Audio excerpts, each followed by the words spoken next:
Hello students, आज हम IPC problem and solution series में 11th प्रॉब्लम डिस्कस करने जा रहे हैं। और ये प्रॉब्लम यूपी एपीओ 2011 में पूछी गई थी। यूपी एपीओ का आप कंसोल उठा के देखेंगे तो जब वहां पे आईपीसी वाला सेक्शन जहां पे आता है उसमें क्वेश्चन नंबर 3D पे ये प्रॉब्लम मिल जाएगी। ये प्रॉब्लम क्या कहती है? ये प्रॉब्लम कहती है कि बिना अधिकारियों की अनुमति के एक हवाई जहाज को उड़ाकर ले गया।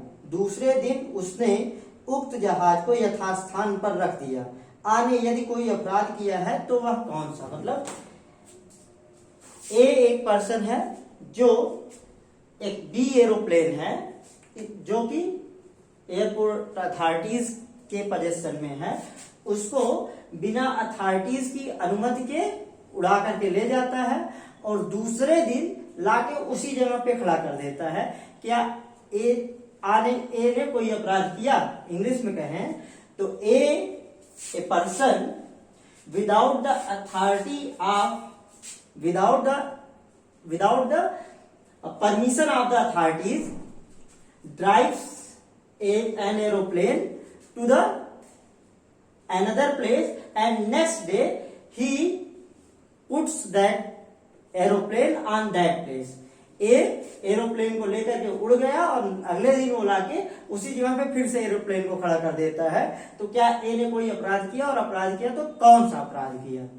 तो इसका आंसर हमको बताना है। तो यहाँ पे जो ए ने अपराध किया वो अपराध ए ने थेफ्ट का अपराध किया जो कि सेक्शन 378 आईपीसी में डिफाइंड है और जिसके लिए सजा सेक्शन 379 आईपीसी में दी गई है जो कि 3 इयर्स है, आर विद फाइन है, आर विद बोथ। मतलब चोरी के मामले में किसी व्यक्ति को 3 साल की सजा हो सकती है या फाइन हो सकती है या दोनों दिया जा सकता है। ठीक, तो यहां पे हम देखेंगे प्रॉब्लम को सॉल्व करते समय जब आप आंसर लिखेंगे कि A has committed the offence of theft तो उसके बाद रीजन भी बताएंगे। और रीजन बताने के क्रम में रीजन कैसे बताएंगे? रीजन बताने के लिए आप सेक्शन 378 आईपीसी में जो थेफ्ट के इंग्रेडिएंट्स बनते हैं उनको बताएंगे कि for the commission of theft according to section 378 following ingredients must be present. और फिर आप ये इसमें शो करेंगे कि ये इंग्रेडिएंट्स किस तरह से इस प्रॉब्लम में हैं। तो सेक्शन 378 का एनालिसिस करने के बाद जो इंग्रेडिएंट्स निकल के आते हैं उसको यहाँ पे मैंने लिख दिया है, उस पर 1 by 1 डिस्कस करते हैं। पहला इंग्रेडिएंट है मूवेबल प्रॉपर्टी होनी चाहिए। मतलब थेफ्ट किसी मूवेबल प्रॉपर्टी की हो सकती है, इमूवेबल प्रॉपर्टी की नहीं। तो यहाँ पे जो इन्वॉल्व है वो एरोप्लेन इन्वॉल्व है, तो एरोप्लेन एक मूवेबल प्रॉपर्टी है। फिर ये कहता है कि डिसऑनेस्ट इंटेंशन होना चाहिए। इस पे अभी हम बाद में बात करेंगे डिसऑनेस्ट इंटेंशन पे। ठीक, आगे आते हैं possession over the movable property. उस मूवेबल प्रॉपर्टी पे किसी व्यक्ति का पोजेशन होना चाहिए। तो यहाँ पे क्या है? यहाँ पे वो एरोप्लेन अथॉरिटीज के कब्जे में था, तो इसका मतलब उस एरोप्लेन पर किसी का कब्जा था, एयरपोर्ट अथॉरिटीज का कब्जा था। फिर है मूवमेंट ऑफ द प्रॉपर्टी। उस प्रॉपर्टी में मूवमेंट होना चाहिए। तो यहाँ पे क्या है? यहाँ पे एरोप्लेन को उड़ा के ले जाया गया है तो ये मूवमेंट भी हो गया। फिर without the consent of the possessor, बिना पजेसर की कंसेंट के ले गया होना चाहिए। मतलब अगर वो एयरपोर्ट अथॉरिटीज के पजेशन में था तो उनकी कंसेंट के बिना ले गया हो। और यहाँ पे प्रॉब्लम साफ साफ कहती है कि बिना अधिकारियों की अनुमति के, without the consent of the authorities. तो यहाँ पे ये एलिमेंट भी मौजूद नहीं है। अब यहाँ पे एक महत्वपूर्ण बात आती है डिसऑनेस्ट इंटेंशन की। यहाँ पे जो क्रूशियल पॉइंट इन्वॉल्व है वो ये है कि एरोप्लेन को उड़ा के ले जाता है और ला के फिर अगले दिन वहीं रख देता है। तो क्या जो ये उड़ा के ले गया और फिर उड़ा के ले गया और ला के रख दिया, अब यहाँ पे क्या हम इसको डिसऑनेस्ट इंटेंशन मानेंगे? और डिसऑनेस्ट होने के लिए क्या होना चाहिए? रॉन्गफुल गेन या रॉन्गफुल लॉस होना चाहिए।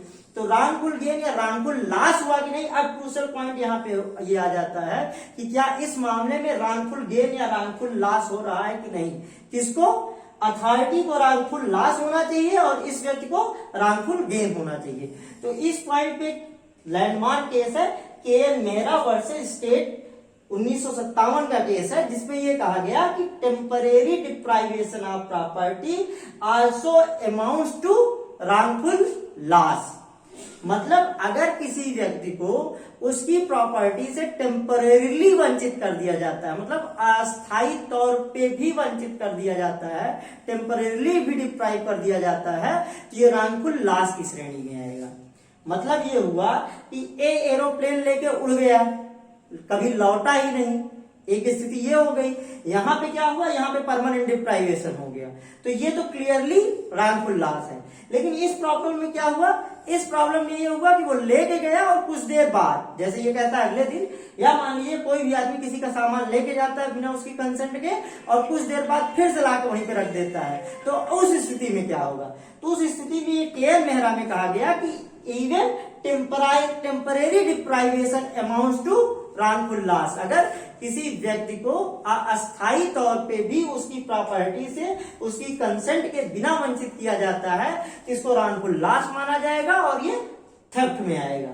तो यहाँ पे जो प्रॉब्लम में फैक्ट्स दिए गए हैं, ये सेम वही फैक्ट्स हैं जो के.एन. मेहरा वर्सेस स्टेट के केस में थे। के.एन. मेहरा वर्सेस स्टेट के केस में क्या था, एक लड़का था जो कि ट्रेनिंग कर रहा था, वहां पे ट्रेनिंग पीरियड के दौरान ही जो अथॉरिटीज थी उनकी कंसेंट के बिना वो एरोप्लेन उठा के लेके चला जाता है, फिर इंडिया की बाउंड्री से बाहर वो पाकिस्तान से फिर घूमते हुए वहीं फिर लाके लैंड कर देता है। तो यहाँ पे ये था कि ये थेफ्ट होगा कि नहीं होगा, तो यहाँ पे पॉइंट ये था कि वो ले गया और लाके रख दिया, तो wrongful लॉस होने का मतलब ये है कि डिप्राइवेशन होना चाहिए। तो डिप्राइवेशन यहाँ पे एक आर्गुमेंट ये था कि गया तो फिर ला के रख दिया, तो ये डिप्राइवेशन नहीं है।